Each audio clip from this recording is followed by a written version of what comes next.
Charlotte Hornets signed veteran Elfrid Payton to day contracts. Elfrid Payton, he was out of the league for a few seasons. We saw him this year come back in the league with the Pelicans, and he had a 21-assist game early in the season where the Pelicans, they were banged up with a lot of injuries, and they had to go on the free agent market and get Payton. So Payton back in the league, at least for him, after we haven't seen him in a few years. And now he signs on with a 10-day contract with this Hornet team. So I believe there's a chance he could see the court.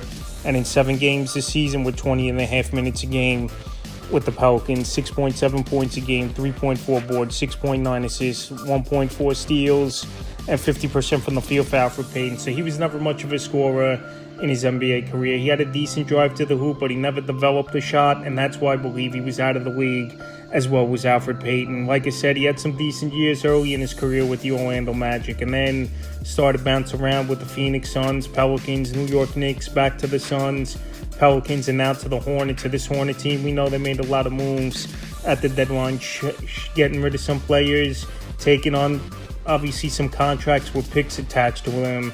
At least I think Payton, he could be a backup point guard after they traded Mimic in that Phoenix Suns deal for Jusuf Nurkic, where they needed a backup guard. So in terms of fantasy basketball, even as a backup guard, let's say if he does get 15-20 minutes a game and continues to get 10-day contracts until he eventually signs his Payton, I don't think he's got fantasy value.